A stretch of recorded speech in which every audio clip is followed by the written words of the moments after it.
Hello and welcome to your astrological vibrations for Wednesday, October 10th, 2018 by Gaia Blooming. I am Mimi and our energy mantra for today is I am responsible for balancing my light and my darkness. And we have some major Scorpio energy incoming. We just had Mercury shift into Scorpio just about an hour ago from me recording this. We have the moon about to shift into Scorpio, which means we have now Mercury, Moon, Venus, and Jupiter lighting up Scorpio energy. So let's just dig into Scorpio really quickly so we can tune into this energy that we are working with.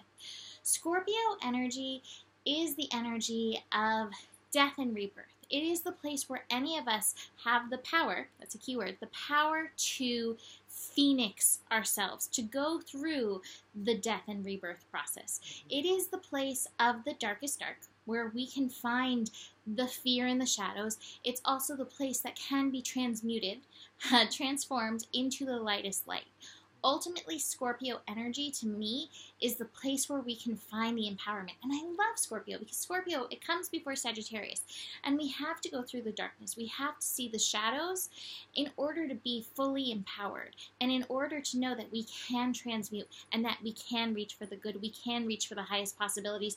We can see from the higher perspective, which is that Sagittarius energy. So we need to utilize this energy of the darkness and the light that comes with the Scorpio energy. That is why the responsibility is ours to balance the darkness and the light. Now, this is a lot of Scorpio energy. Jupiter in Scorpio actually is finishing up. We are in the last month of Jupiter in Scorpio. Jupiter is the planet that expands whatever it touches. So Jupiter's been expanding this energy, and there's been so much light. There has been so much empowerment coming up as we've been diving into the darkness. Now, over the next 3 weeks, 21 days about, until Mercury moves into Sagittarius, we are going to be working these processes with our mind. The important thing is your willingness to go there, the willingness to go on the adventure, the willingness to trust yourself in those darkened caverns, the willingness to trust that you can find the light in the darkness. The cave we fear to enter is where our treasure resides. Paraphrasing Joseph Campbell.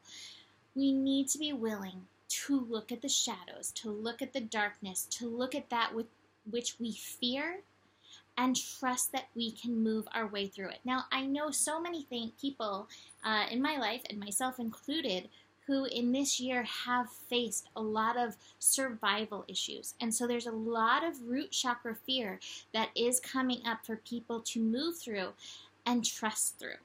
So just be aware of that through these next 3 weeks, that there is going to be more of this coming up, and we really have to face it on this mental level. With Mercury and Scorpio. Be willing to go there, but also at the same time, be willing to utilize your mind to transmute these energies. Your mind is a powerful force. It can lead you, or you can really work together in order to empower yourselves. Again, I want to reiterate, that is the highest vibration of Scorpio, is the vibration of empowerment. You are either feeling like you are empowered, which you are as a child of the universe, or you are feeling disempowered, like the world and the universe is out to get you, and that's never the case. So be very aware of that through these next 3 weeks. The moon moving into Scorpio is also going to exasperate these energies. Because the moon in Scorpio tunes us into the feeling nature of this. And as the moon and Mercury shift into Scorpio, they're going to come together at 0 degrees. 0 degrees is that degree of transmutation. 0 degrees is the degree of transformation. 0 degrees is where we go through the whole death rebirth cycle. So be aware of that. As your feelings meet the mental energies, what's coming up? Face it. Face it like an adventure. And trust yourself. I also have the receptivity card, which I'm going to dive into a little bit later, but be receptive. I always love roomies, guest house. This being human is a guest house. Anything that shows up is a message for you, and it's telling you something that you are here to deal with now. So pay attention to that and then keep showing up for yourself in regards to that. Besides this, we have a whole bunch of other stuff going on. The moon is making many connections. Among them, the moon is making a connection, in opposition with Uranus and Taurus. Uranus and Taurus is helping us shift a lot of worth stuff, which again, we're going to dig into a little bit more. But as this moon meets up with this Uranus energy, we may have coming forward some of those places where our shadows, where our darkness, where our fears have kept us from embracing the worth. So be very aware of that, especially with Venus retrograde in Scorpio as well, because Venus retrograde in Scorpio is also having us face the shame of being, the shame of the imperfection of being human. Where does that come from? Finding those roots and pulling them out so we can know our worthiness as children of the universe. The biggest thing besides the shifts into Scorpio that I'm feeling is this square between Venus and Mars. And oh my God, this is so interesting. So Venus is going to square Mars. We have Venus retrograde in Scorpio. We have Mars, which went through its retrograde process. Mars direct in Aquarius. This square is happening at 10 degrees. Of course it's 10 degrees. 10 degrees, the degree of knowing our worth. So we're facing our worth head on. We're facing the worth of our yin. We're facing the worth of our yang. We're facing ourselves, the worth of ourselves, where our yin and yang collide and don't work together. And we're facing our worth, what happens when we come together as whole. The thing is that the yin in general has been so devalued by the human condition. I don't know, by being human. Human energy, society, that's probably the best word. Society has greatly, can't grasp the word, but greatly forgotten and pushed aside the energy of the yin. And it is rising. It is uprising. But we have to realize that energy, the suppression of the yin, has affected the yin and the yang energies. Now the yin's coming back stronger, but the yang energy, and I'm not just talking about males on the planet, I'm talking about the yang energy in all of us. The yang energy needs healing from this suppression because the yang was, because of the imbalance, the yang was kind of forced to step up, and it stepped up in ways that were not in alignment because it didn't have the yin to keep it balanced. It didn't have the yin to keep it in that alignment. And so we have to realize that there is wounded yang energy that also doesn't feel 100% worth it. And it's really interesting because I have this abundance card in reverse and I didn't feel like it's like, oh, money issues.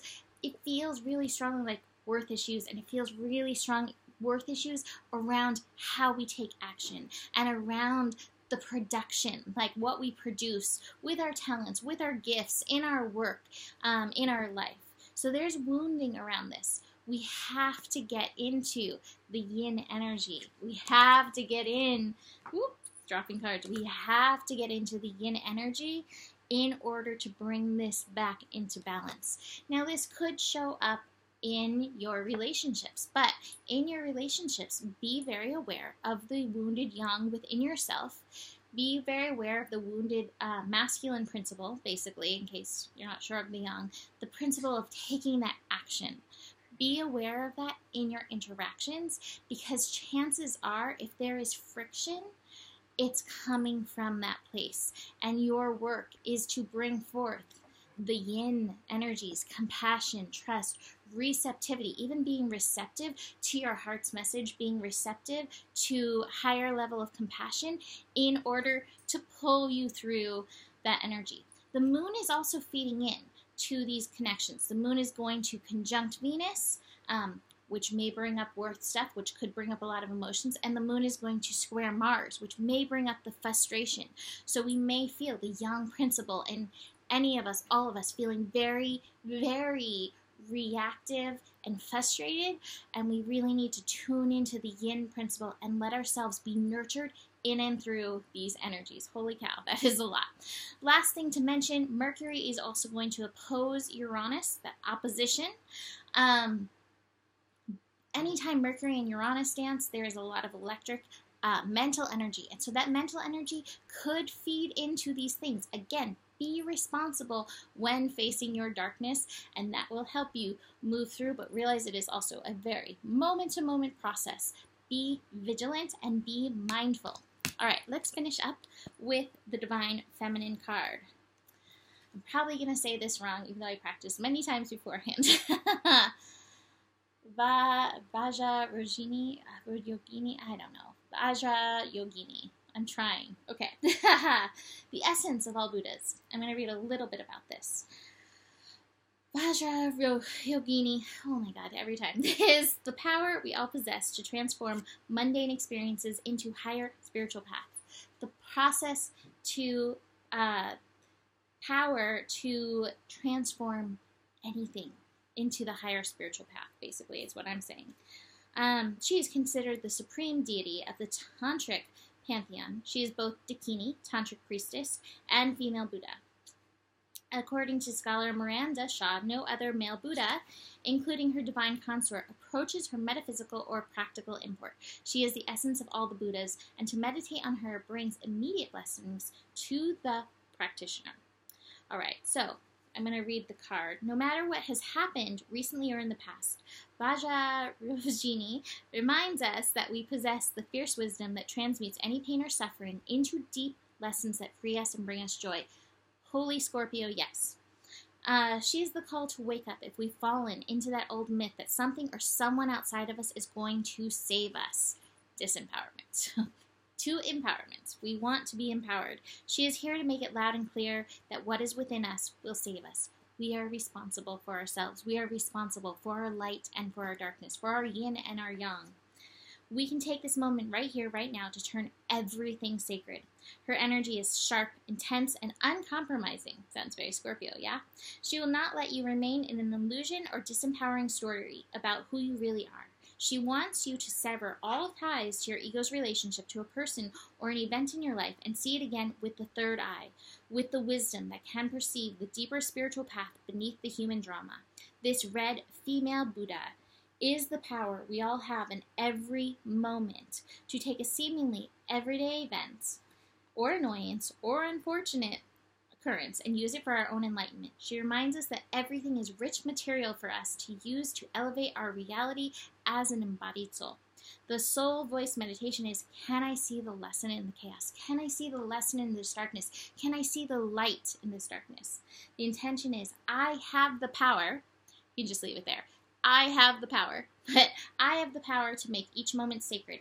Everything is material for my liberation. I have the power. I'm going to start ending with that. All right, so to complete, you can book a reading. Email mimiclark@gmail.com. Check out Gaia Blooming.